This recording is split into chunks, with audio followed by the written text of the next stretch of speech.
창업 그리고 창업하신 분들에게는 어떻게 지킬 것인가 수성에 대한 7가지 질문이라는 제목으로 여러분과 같이 나눠보도록 하겠습니다. 어, 사업을 한다면 반드시 물어야 할 7가지 질문에 대한 부분인데요. 이걸 좀 점검해 보면서 여러분에게 좀 도움이 됐으면 좋겠습니다. 첫 번째는요, 왜 이 일을 하는가라는 것이죠. 여러분이 어떤 사역을 하던, 어떤 비즈니스를 하던, 나는 왜 일을 하는가라는 바로 why에 대한 답변을 여러분 하실 수 있어야 되는 것이죠. 1인 기업이든 아니면 대기업이든 분명한 이 why에 대한 답이 바로 경영 철학이 있어야 한다는 것이죠. PPT를 하나 더 넘겨주시면 바로 이 부분이라고 할 수 있겠죠. 여러분이 구멍가게를 하든 아니면 어떤 중견기업 또 대기업을 운영을 하든 간에 나는 왜 일을 해야 되는가라고 하는 분명한 철학, 그걸 경영 철학이라고 하거든요. 다른 말로 얘기하면 나는 이 기업을 통해서 무엇을 공헌할 수 있을 것인가, 바로 본질과 소명에 초점을 맞추기 때문에 그렇습니다. 우리가 뭔가 중요한 결정을 내릴 때 내가 이쪽 방향으로 가야 되나 아니면 다른 방향으로 가야 되나 할 때 나는 왜 이 일을 했는가라는 그 본질, 그 소명이 우리 결정에 중요한 역할을 할 수 있겠죠. 그래서 내가 속한 조직 전체의 성과를 향상시키기 위해서도 내가 무엇을 공헌할 수 있는가라는 것이죠. 이러한 분명 경영 철학과 원리는요, 우리가 어떤 전문 분야, 어떤 부서에만 집중되어 있던 그 관심을 조직 전체의 성과로 올리는데 이 관심을 확장하게 됨으로써 내가 아닌 다른 부서와 함께 협업하게 만드는 것을 이야기해 주죠. 그래서 이 내부로 자꾸 향했던 그 시선들을 외부로 향할 수 있게 해주시고요. 뭔가가 중요한 우선순위인가. 그래서 선택과 집중을 하게 만드는 거죠. 그래서 가지치기를 용이하는데 아주 필요하다고 할 수 있어요. 그리고 우리의 목표와 기준을 끌어올리고 또 내가 하는 일과 일의 방식을 이제 달라지게 되는 거죠. 뿐만 아니라 잠재력까지 개발할 수 있기 때문에 아주 효용성과 효과성이 아주 중요하다고 할 수 있습니다. 그럼 많은 분들이 기업에 대해서 이야기를 하는데 여러분 기업이 뭔가요? 기업. 기업하면 뭐가 떠오르시나요? 대기업만 떠오르시나요? 여러분 기업이라고 하는 한자는 이런 의미를 가지고 있어요. 기획할 기에다가 업, 일업자이죠. 다시 말하면 기업가라는 것은 업을 기획하는 사람. 그럼 업이란 뭔가 인간의 삶에서 아주 중요한 의미를 지니는 어떤 사명과 또 일을 해야 하는 그 소명을 얘기해 주는 것이 바로 기업이라고 할 수 있어요. 그래서 이 말을 좀 이야기해 보자면 기업은 세상의 문제를 나의 소명으로 알고 가장 효율적으로 풀어가기 위한 사명을 가진 존재다라는 거죠.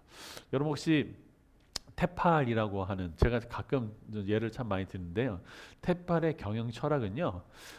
모든 그 가정에서 있는 그 가사에 이 부담을 덜어주기 위해서 효과적으로 어떤 수많은 문제들을 풀어가는 그런 업을 목적으로 하고 있는 것이 테팔이에요. 그래서 뭐 예를 들면 코카콜라 같은 경우는 뭐 모든 사람의 피에 코카콜라가 흐르게 했다. 아니면은 뭐 애플 같은 경우는 옛날에는 모든 사람들에게 뭐 가정당 하나의 컴퓨터가 있게 해주겠다. 뭐 이렇게 나름대로의 사명을 가지고 하는 것이죠. 그래서 이 일을 왜 하는가라는 분명한 대답이 필요하다라는 거죠. 그래서 기업의 목적은요, 사람과 지구에서 벌어지는 문제의 생산적인 해결책을 제시하는 것이 뭐다? 기업의 목적이다라는 거죠. 이거는 콜린 메이어라고 하는 옥스퍼드 경영대학장의 이야기입니다. 저는 그래서 나는 왜 창업해야 되는가? 나는 프랜차이즈 한다면 왜 이것을 뭐 할 것인가? 라고 하는 분명한 Y에 대한 그것이 있어야 우리가 본질을 놓치지 않고 정말 바쁘고 정말 많은 변수, 많은 제한들, 많은 유혹들이 있는 이 세상 속에서 본질을 잃지 않으려면 나는 왜 일을 하는지 분명한 경영 철학이 필요한 것이죠. 뭐 때문에 하느냐? 그것을 통해서 우리의 목표 수준이 한 단계 올라갈 수 있는 것.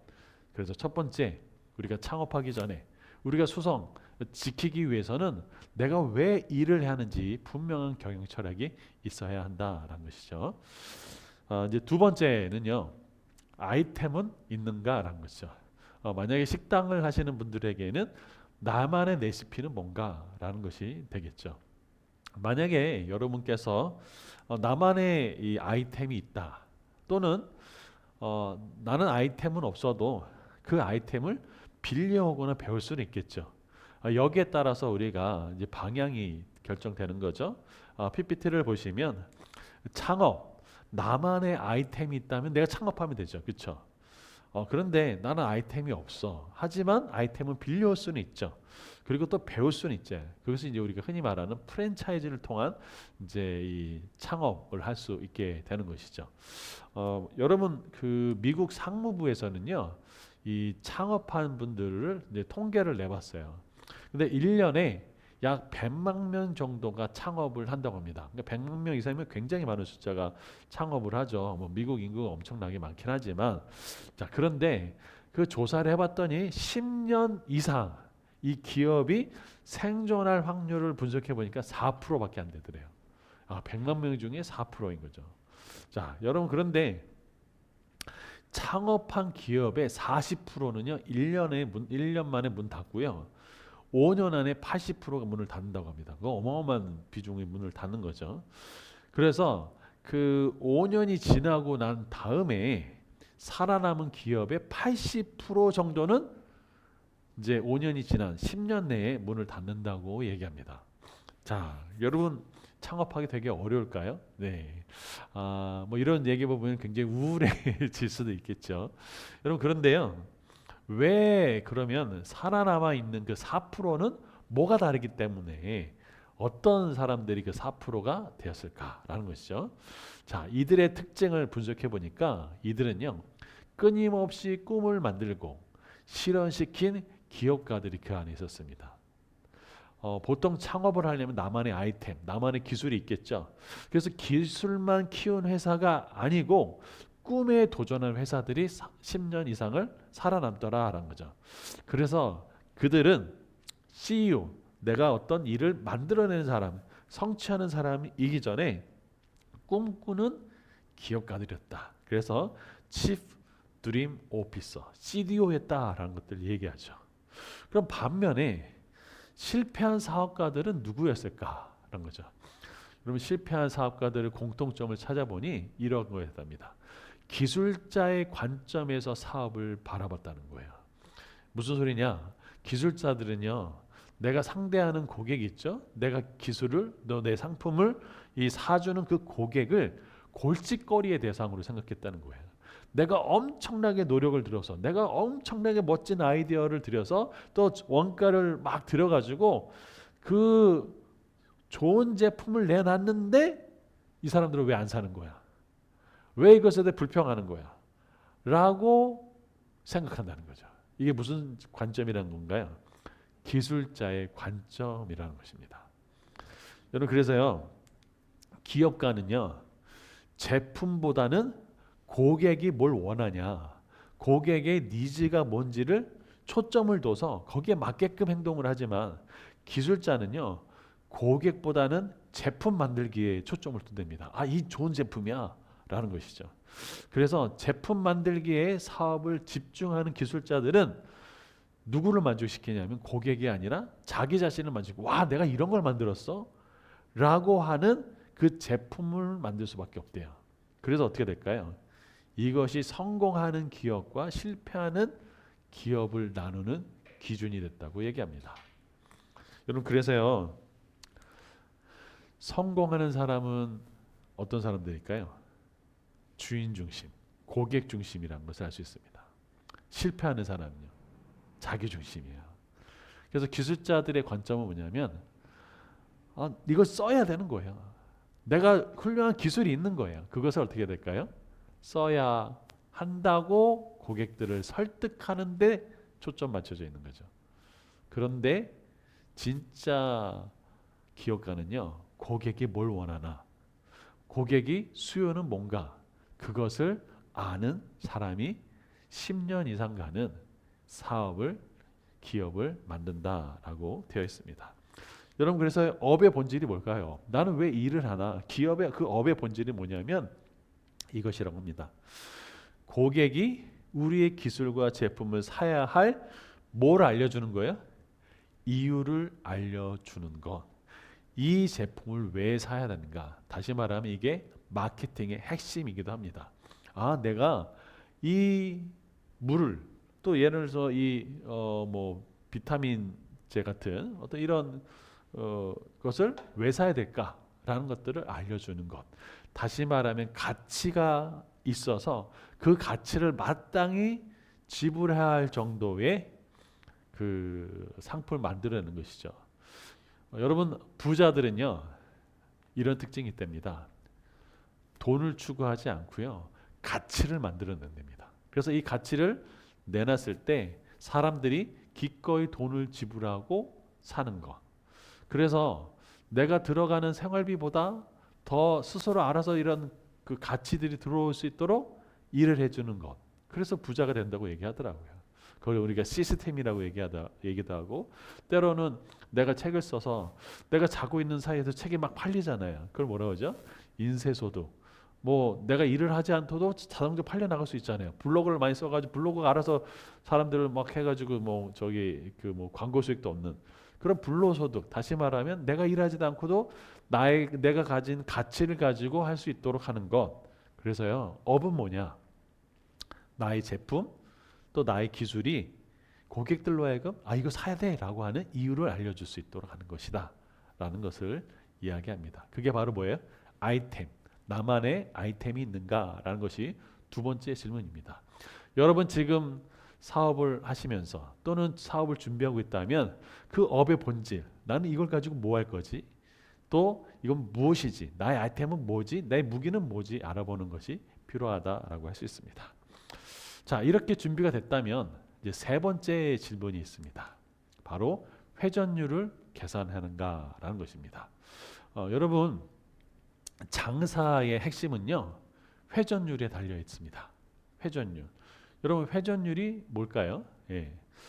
회전율이란 뭐 여러 가지 이제 용어를 쓰기도 합니다. 재고 회전율, 자산 회전율, 뭐 또 뭐 그 자리 회전율 등등 있는데 여기서는 이 자리 회전율에 조금 더 초점을 맞춰서 얘기해 볼게요.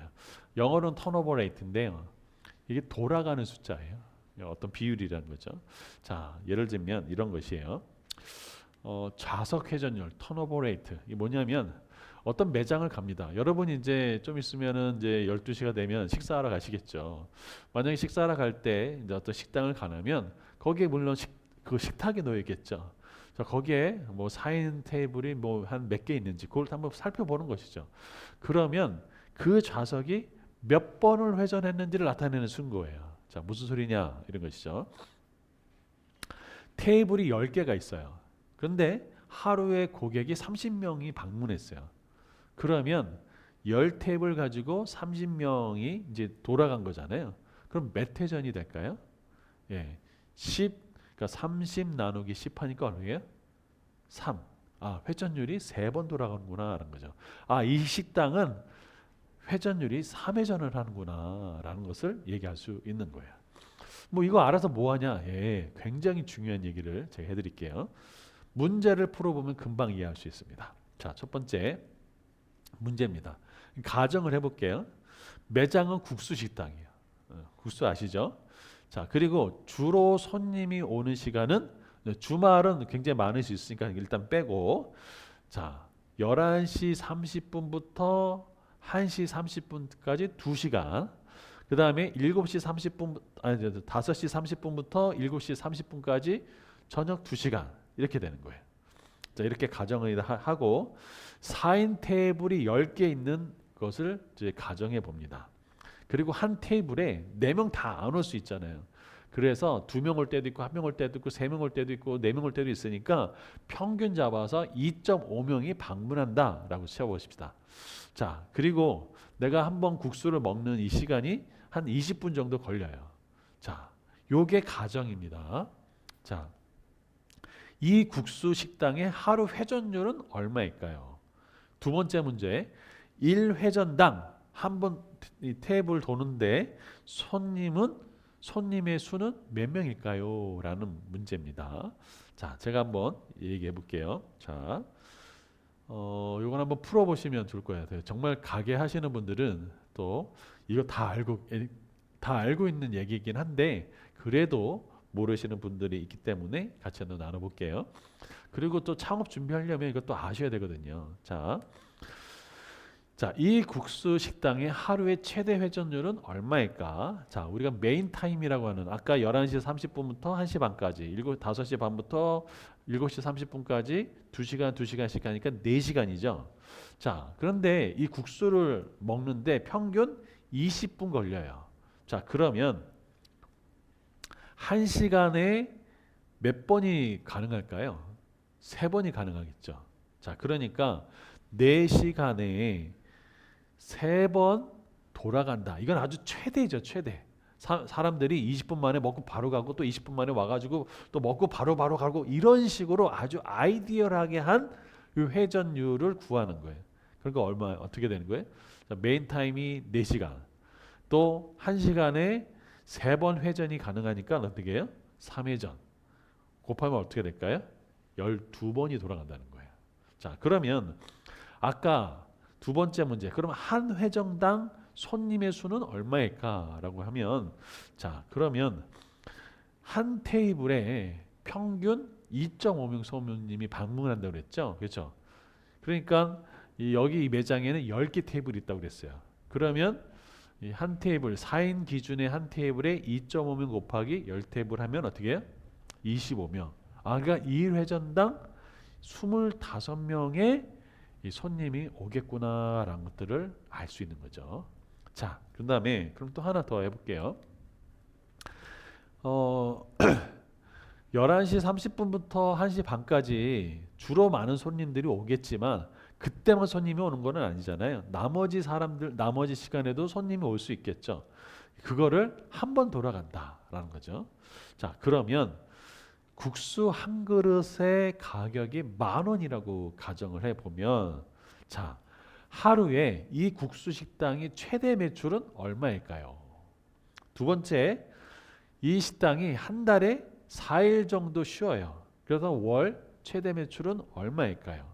그리고 이 국수 식당이 1년은 얼마 정도 최대 매출을 올릴 수 있을까라는 거예요. 한번 계산해 보실 수 있으시겠어요? 자, 이 부분을 한번 제가 풀어보겠습니다. 자, 첫 번째, 하루 이 국수 식당의 최대 매출은 얼마인가? 아까 얘기했던 1회전당 한 번 돌아오는 손님이 평균 2.5명이니까 1회전당 손님 수는 아까 어떻게 했죠? 2.5명 곱하기 10테이블 하니까 25명이에요. 최대로 많이 돌렸을 때. 그럼 국수 한 그릇의 가격이 얼마예요? 10,000원이죠. 그리고 이 메인 시간 4시간 외에 한 타임 정도가 더 추가되니까 이제 계산해 보면 나오겠죠. 자, 한 회전에 25명의 손님이 돌아가는 거예요. 근데 내가 몇 번까지 돌릴 수 있어요? 13번까지 돌릴 수 있죠. 그리고 가격은 얼마예요? 10,000원. 최대로 돌렸을 때 내가 이 매장은 하루에 가장 이상적으로 손님이 많이 오는 것은 얼마다? 325만 원인 거야. 그러니까 여기에 최대한 내가 많이 뽑을 수 있는 매출은 325만 원인 거죠. 여러분 만약에 여기에 더 많은 매출을 올리고 싶다. 그럼 어떻게 해야 될까요? 점심시간 외에도 사람이 더 많이 오면 되겠죠. 그 또 뭘 하면 될까요? 테이블을 더 많이 놓으면 되겠죠. 아니면 테이블을 쪼개면 되겠죠. 그래서 하루 매출을 어떻게 할까요? 극대화시킬 수 있는 것이죠. 무슨 얘기인지 이해되시죠? 두 번째, 한 달에 4일을 휴무한다면 최대 월 매출은 얼마가 가능할까요? 라는 거예요. 자, 그러면 한 달이 30일, 무슨 28일도 있고 31일도 있자면 일단 이 30일로 가정하면 26일을 쉬어요. 그럼 하루 매출이 325만 원이니까 325만 원 곱하기 26 하면 어떻게 해요? 8,450만 원 정도 벌 수 있습니다. 이건 아주 이상적이죠. 자, 그러면은 뭐 답은 금방 되겠죠. 월 매출이 8,450만 원이면 12개월 하면 얼마예요? 약 10억 1,400만 원. 그러니까 얼마의 수익을 얻을 수 있어요? 이 10개의 테이블을 가지고 있고 11시 반부터 1시 반까지 5시 반부터 7시 반까지 메인 시간이 4시간이라고 가정했을 때 하루에 거기에 사람들이 13번 턴오버 레이트가 돌아가면 어떻게 돼요? 야, 이 식당은 약 10억짜리의 매출을 올릴 수 있는 식당이구나 라는 것들을 뭐 할 수 있어요? 계산할 수 있죠. 여러분 매장이 큰데 테이블이 많은 데는 어떻게 될까요? 회전율이 높을 수 있고 또 회전이 낮다 하더라도 테이블이 많으니까 가용할 수 있는 사람들이 많겠죠. 그래서 이런 걸 다 신경 써서 뭘 할까요? 경영을 하고 수성을 하는 것이죠. 창업을 할 때도 내가 이 매장이 정말 최대로 사람들이 많이 왔을 때 아주 이상적으로 많이 왔을 때는 내가 이 매장에 최대로 뽑을 수 있는 매출이 얼마구나. 그럼 내가 자본을 계획할 수 있겠죠. 이런 것들을 이제 알아는 것이 굉장히 중요한 회전율을 계산할 줄 아셔야 된다. 이 세 번째 질문입니다. 자, 좀 어려울 수도 있었는데요. 이 부분은 뭐 영상을 다시 한번 보시면서 잘 참고하시면 좋을 것 같습니다. 자, 네 번째 질문. 창업과 수정을 위한 네 번째 질문은요. 적절한 수익률, 난 몇 프로 이익을 가져갈 수 있겠는가라는 거죠. 여러분, 이 수익률을 정하는 게 되게 중요해요. 나는 이 정도의 수익률을 가져가면 좋겠어. 여러분 한 몇 프로의 수익률을 얻고 싶으십니까? 장사하면 50%요, 100%요, 뭐 300%요 이렇게 얘기하시는 분도 봤어요. 예, 여러분 그런데요. 장사의 원리라는 책에 보면 이렇습니다. 20%를 남기려고 하면 40%가 이익을 받고요. 40%를 내가 남기려고 하면 어떻게 한다? 마감됩니다. 네, 그래서 20% 여러분 20% 수익률이 되게 적을 거라고 생각하시죠? 여러분 주식 20% 수익률은요 어마어마한 겁니다. 네, 그러니까 20% 제조업이 한 몇 프로 될까요? 여러분 제조업 이익률이 얼마인지 아세요?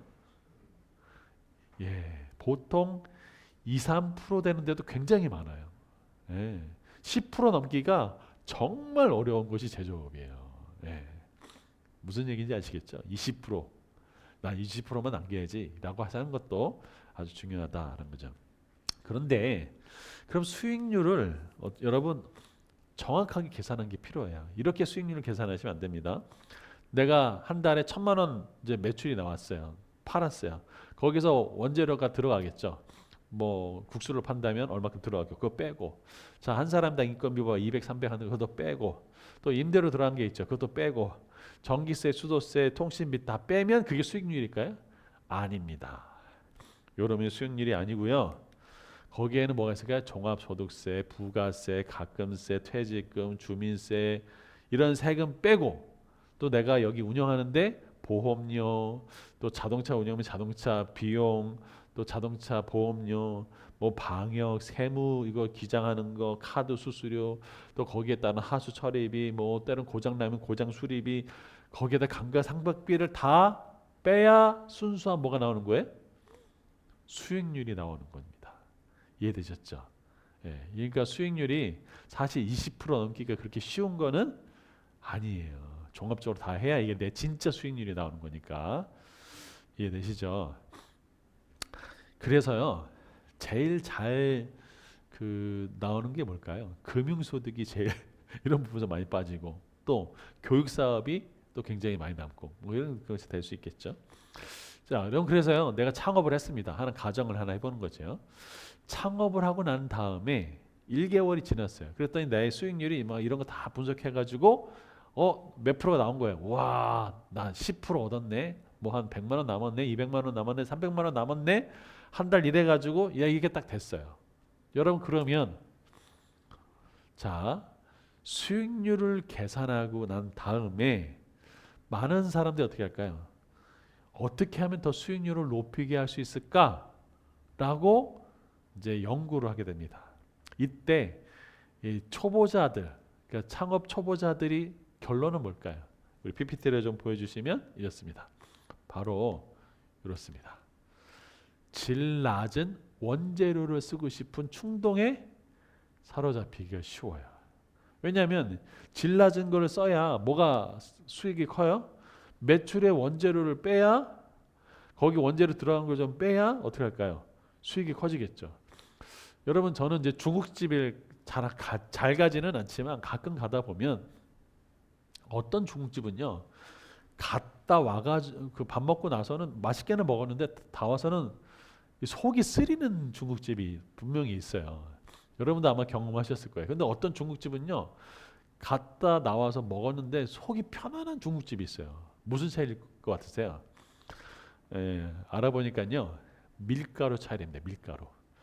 밀가루가요, 질 낮은 밀가루 쓰면 속이 안 좋아요. 근데 질 좋은 밀가루는요, 속이 편안해요. 이게 굉장히 차이가 있어요.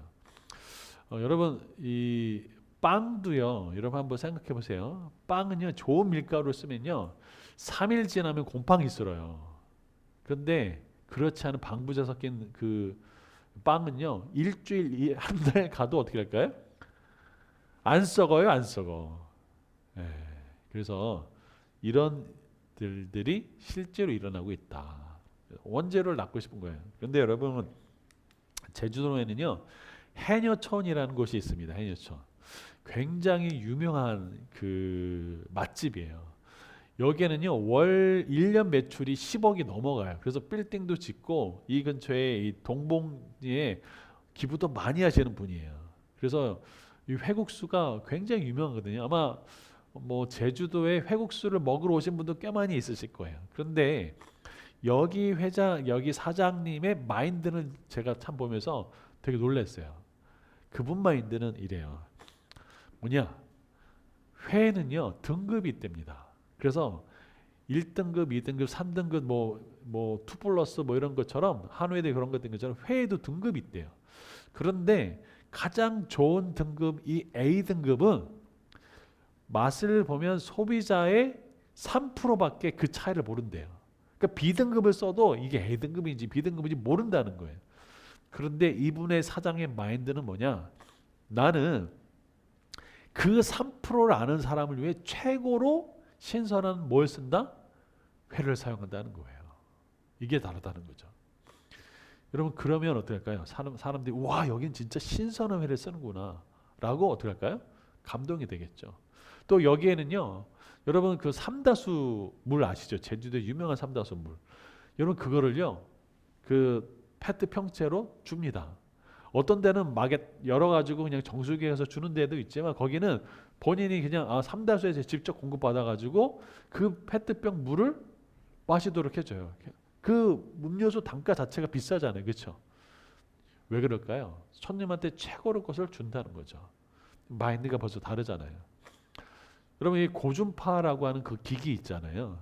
그래서 거기에 고주파를 흘리기 위해서는 거기에다 뭐가 필요할까요? 거기에다는 크림이 필요하잖아요, 그렇죠? 여러분, 이렇게 그 뭐 초음파를 찍으러 갈 때 이 초음파가 잘 보이도록 하는 그 바르는 크림, 젤 같은 게 있잖아요. 마찬가지로 이 고주파를 할 때 이 크림을 바르면 이제 이렇게 그 고주파 열이 잘 들어가겠죠. 근데 대부분 뭘 쓸까요? 그냥 뭐 싼 거 이렇게 쓸 수 있겠죠. 왜? 그 재료가 들어가니까.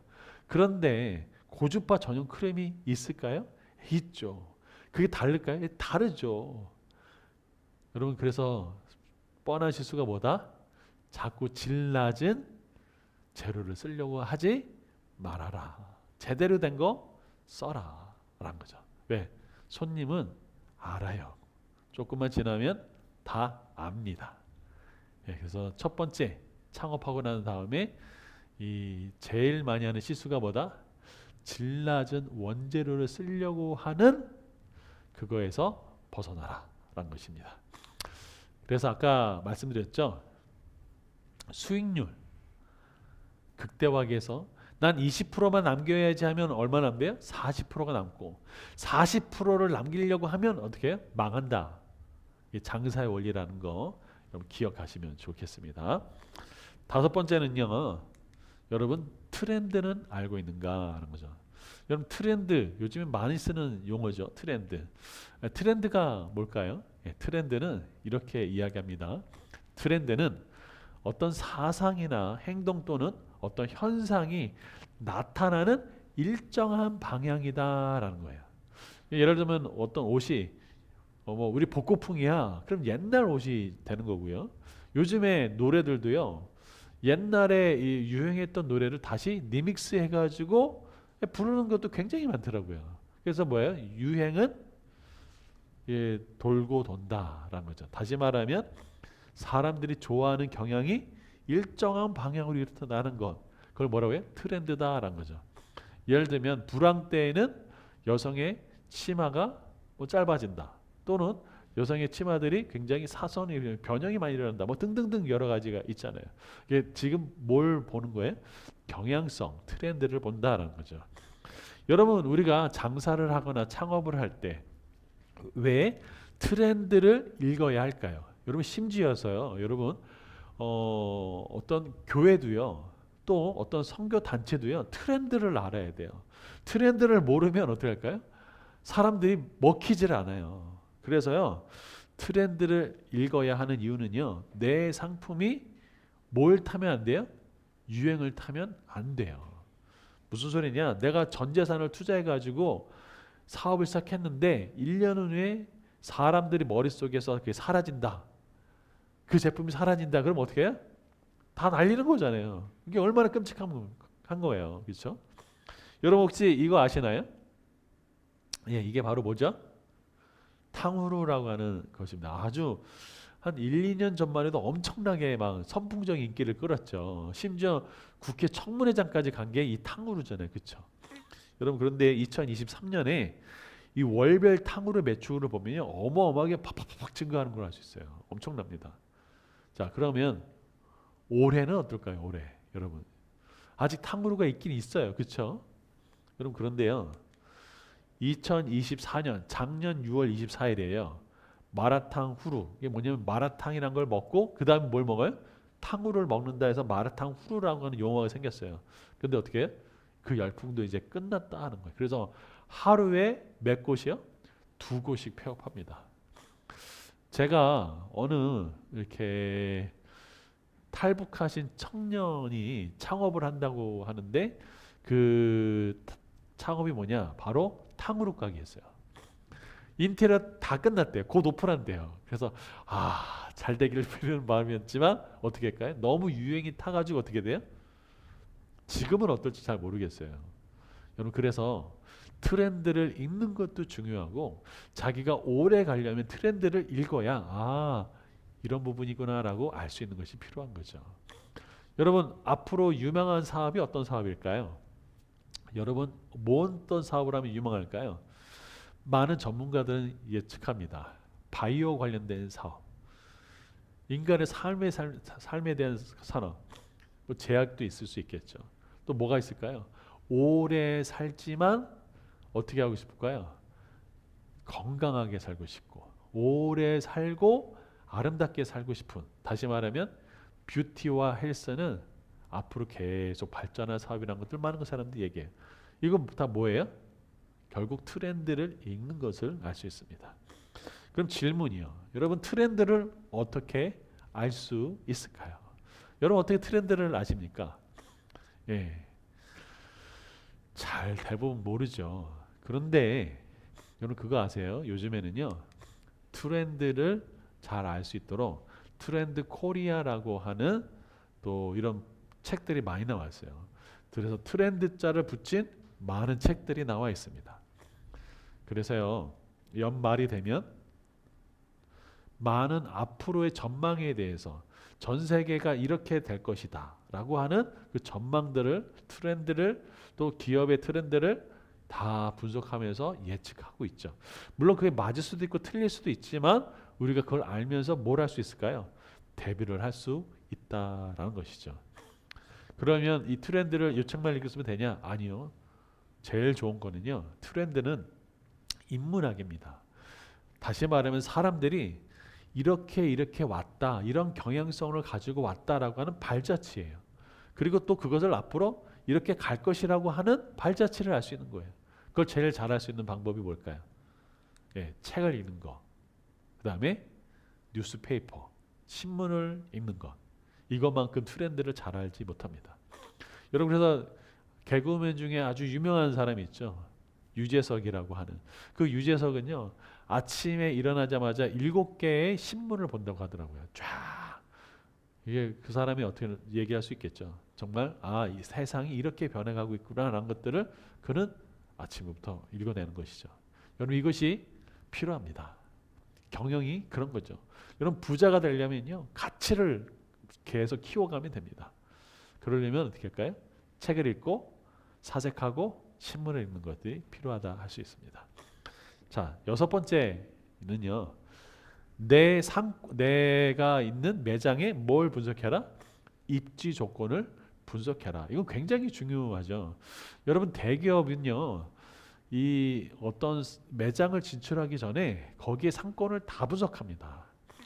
뭐 나이키, 아디다스, 뭐 심지어 뭐 어떤 뭐 치킨집 다 어떤 프랜차이즈점은요. 여기에 상권을 다 어떻게 할까요? 분석해냅니다. 그게 이미 다 있어요. 그런데 창업하시는 많은 분들은 그런 것도 모르고 그냥 갈 수가 있겠죠. 그럼 어떻게 할까요?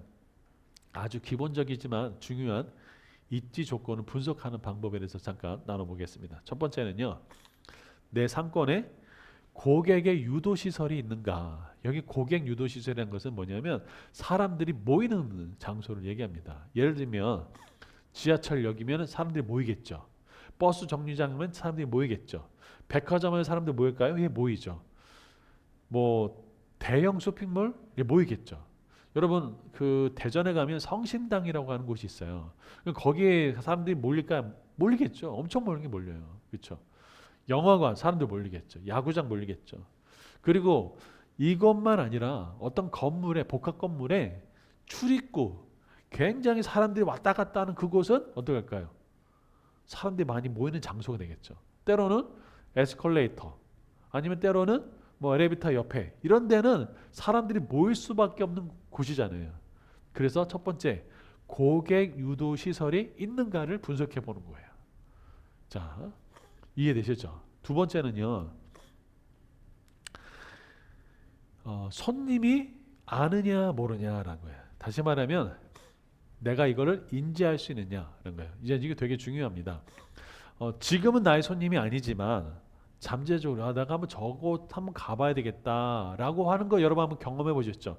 지나가다가 우연히 저 뭐 새로운 게 생겼네? 한번 저희 가서 맛 좀 볼까?라고 하는 그 인지성을 손님들에게 주느냐라는 거예요. 자, 그래서 이 인지성을 주기 위해서 두 가지가 있어요. 하나는 뭐예요? 보여줘야 돼요. 그것이 시계성이에요. 그래서 간판 같은 것들을 왜 다냐? 사람들이 보고 찾아올 수 있도록 하는 거예요. 그래서 멋진 간판을 하거나 아주 특이한 간판. 심지어 여러분 어떻게 주유소 가면 이렇게 바람을 막 일으켜가지고 뭐 이렇게 막 돌아가면서 막 오세요 오세요 하는 그런 거 있잖아요. 그걸 뭘 얘기하려고 하는 거예요? 손님들로 하여금 계속 인지할 수 있도록 뭐라는 거예요? 시계성을 주는 거잖아요. 왜 밤에 그 간판에다 불을 켤까요?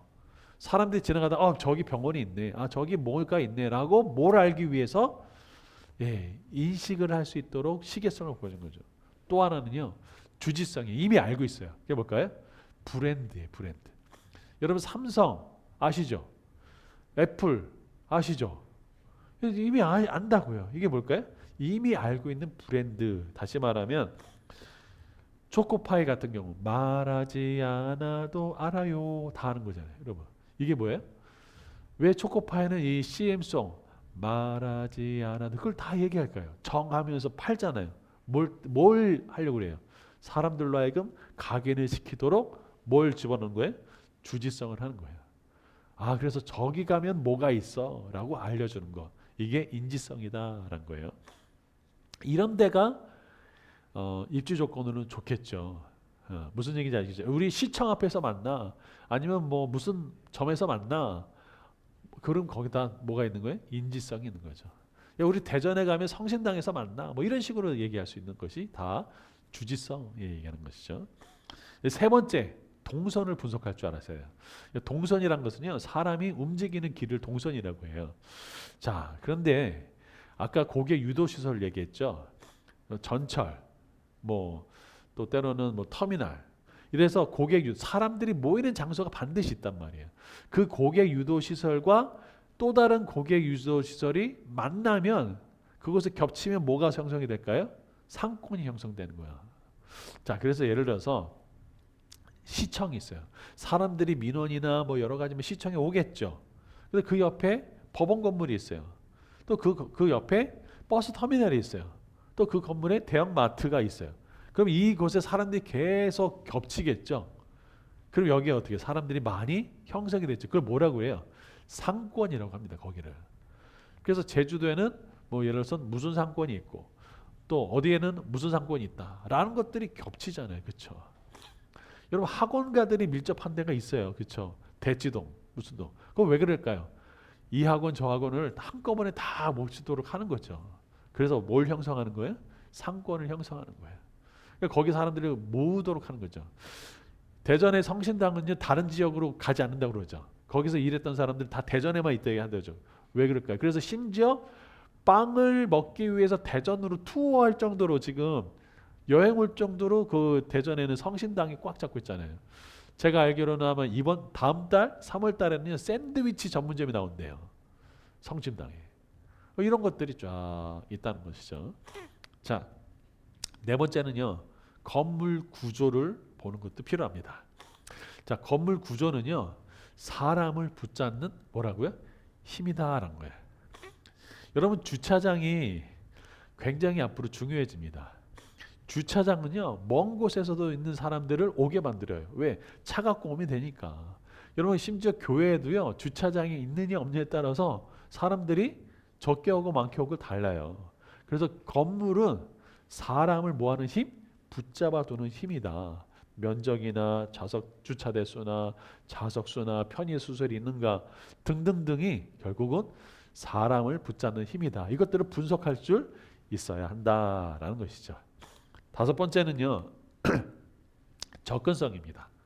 손님이 얼만큼 편하게 올 수 있도록 되어 있는가라는 거죠. 그래서 넓은 주차장이 있으면 좋겠죠. 1층보다 10층이 가기가 더 어렵겠죠. 그럼 1층이 어떨까요? 1층은 접근성이 좋으니까 임대료가 비쌀 가능성이 높겠죠. 그런데 이거는 절대적이진 않습니다. 요즘에 왜 그럴까요? 요즘에는요 아이템이 좋으면요 SNS가 발달해가지고 야 거기 맛집이야 라고 하면서 아무리 골목에서도 사람들이 찾아가가지고 거기서 어떻게 할까요? 거기서 사람들이 와요. 대표적인 예가 이 본죽 식당입니다. 본죽은 제일 처음에 뒷골목에 그것도 4층 건물인가 해가지고 시작했거든요. 근데 거기에 그렇게 맛있으니까 소문에 소문을 타고 왔다는 것이죠. 그럼에도 불구하고 넓은 주차장과 또 접근성이 좋은 것은 변함없는 사실이다라는 거죠. 여섯 번째는요. 시장의 규모입니다. 우리가 상권을 분석할 때 정말 충분한 인구가 있는가라는 것들을 봐야 돼요. 이건 다시 말하면 상권과 같은 개념이거든요.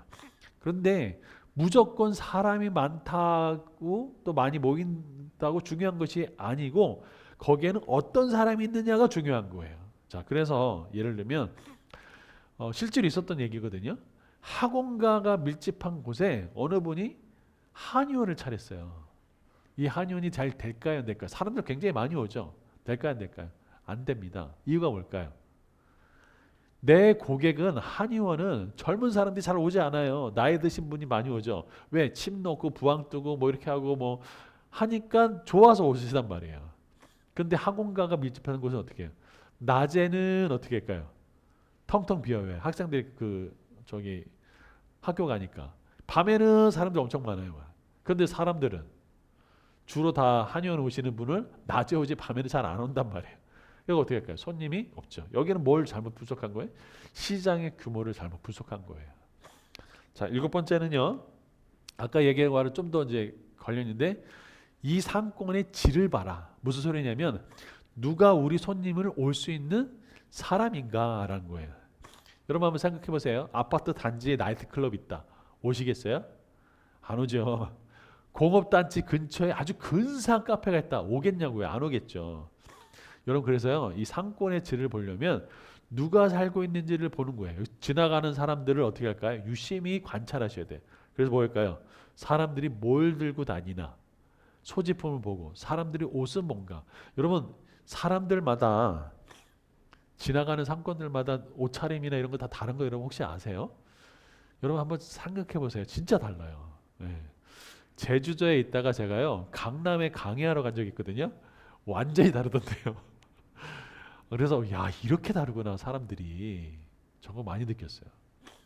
그리고 저는 이렇게 보면요, 그 제가 이렇게 아파트를 한 세 번 다 이렇게 돌아다녔거든요. 근데 여기는 정말 아 형편이 어려운 데구나라는 것들을 쓰레기장 보면 알 수 있어요. 근데 어떤 데는요 분리수거장 보면요 뭐 비싼 게 막 쓰레기로 막 버려져요. 아 그리고 여기가 사람들 나름대로 잘 사는구나를 모를까요? 예, 잘 알 수 있어요. 이런 것들도 분석하는데 팁이 될 수 있다 생각합니다. 여덟 번째는요 입점의 위치입니다. 다시 말하면 얼마나 많은 사람들이 막 그 통과하고 있는가. 그래서 얼마나 많은 사람들이 내 매장, 사업장을 지나가고 있는가. 월요일이 많은가, 화요일이 많은가 이런 요일별로 분석해 볼 거고, 주말이 많은가, 시간대는 오전이 많은가, 저녁이 많은가, 날씨는 추울 때, 더울 때 이런 것들을 다 살펴보면서 분석하는 것들이 필요한 거죠. 그 다음에 잘 좀 없긴 하지만 자사 경쟁, 예를 들어서 같은 매장이 같은 뭐 예를 들어서 뭐 롯데리아는 회사가 바로 옆에 롯데리아를 세워주면은 서로 이게 젖살 깎여 먹게 경쟁을 하는 이제 요런 게 있는지 살펴보고, 그 다음에 타사 경쟁, 예를 들어서 카페 옆에 또 다른 카페가 진출해요. 스타벅스 옆에 뭐 대형 커피빈 뭐 이런 것들이 진출해요. 여러분 그럼 어떤 일이 벌어질까요? 이게 경쟁이 되겠죠. 막 여기 가냐 저기 가냐 이런 것들도 물론 이렇게 생각할 수 있겠죠. 거기 모이면 서로 이렇게 시너지 효과 내는 거 아니냐? 물론 그럴 수 있죠. 예, 그런 것들을 종합적으로 판단할 필요가 있겠죠. 그리고 요즘에는요 무한 경쟁 시대예요. 여러분 나이키의 경쟁 상대가 아디다스라고 생각하죠. 근데 요즘엔 아니랍니다. 닌텐도랍니다. 닌텐도. 왜일까요? 사람들이 닌텐도 하느라고 운동을 하지 않는다. 그러면 나이키의 경쟁 상대는 아디다스가 아니고 나이키와 아디다스의 공동 경쟁 상대는 뭐예요? 닌텐도가 되는 거죠. 이런 것들을 분석하는 것이 필요합니다.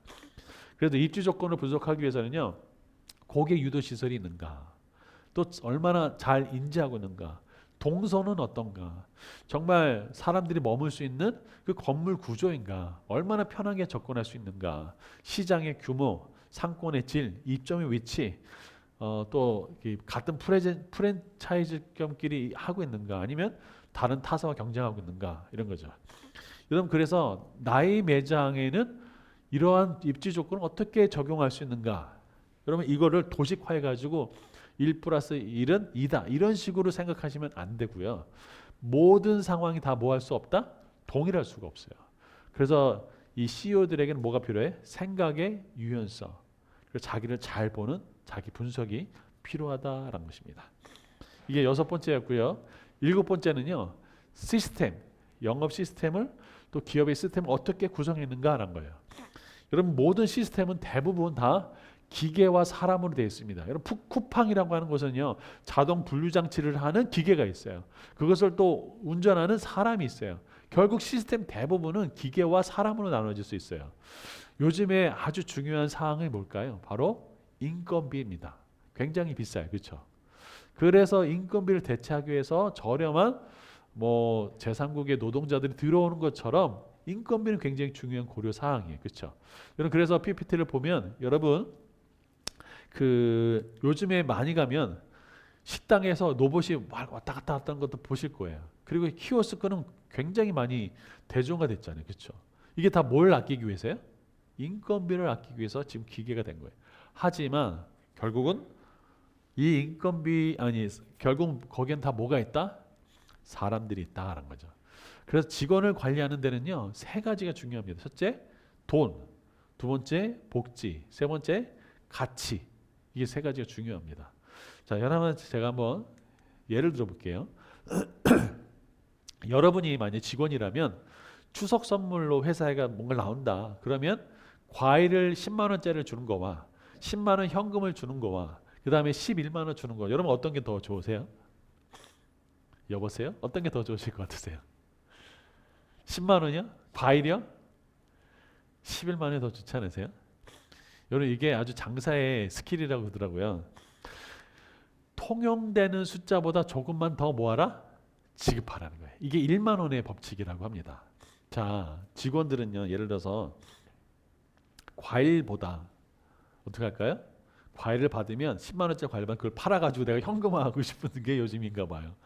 과일보다 어떤 상품보다 현금으로 주고 현금인데 예를 들어서 10만 원이다. 그러면 그 10만 원보다 11만 원을 주면 사람들이 좋아할까요? 와 센스 있네 이러고 생각합니다. 그래서 통용되는 숫자보다 조금만 더 지급해라. 그럼 어떻게 해요? 그 1만 원으로 그 직원이 기분이 좋아지는 거죠. 그래서요 직원 관리는요 돈보다 뭘 더하기 중요해요. 요즘에는 복지를 더해주는 거. 복지보다 뭐 하는 거예요? 가치를 부여해주는 거. 그래서요 요즘에 공무원 돼가지고 열심히 힘들게 돼가지고 어떻게 해요 요즘에? 그 공무원들이 어떻게 할까요? 때려치는 사람들이 굉장히 많대요. 심지어 스트레스 받아가지고요. 요즘에 그 여러분 그거 아세요? 나라에서 공무원들의 실직이 떨어진 것뿐만 아니라 자살률도 심해서요. 상담하는 인원이 거의 다 들어가 있어요. 그리고 요즘에 아까 저 무안에서 아주 그 항공기가 그 충돌한 아주 정말 비참한 일이 있었잖아요. 여러분 그때 거기 수신 수습했던 그 공무원들은 트라우마가 없을까요? 엄청난 트라우마 생긴대요. 그래서 그들을 케어하는 상담이 다 들어갔단 말인 거죠. 이게 다 뭐와 관련된 거예요? 복지와 관련된 거예요. 그렇죠? 여러분 혁신하는 직원은 어떤 직원일까요? 이게 굉장히 중요한데요.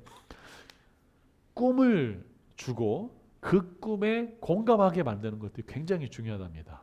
그리고 이들이 나처럼 일할 수 있도록 하기 위해서 필요한 게 뭘까요?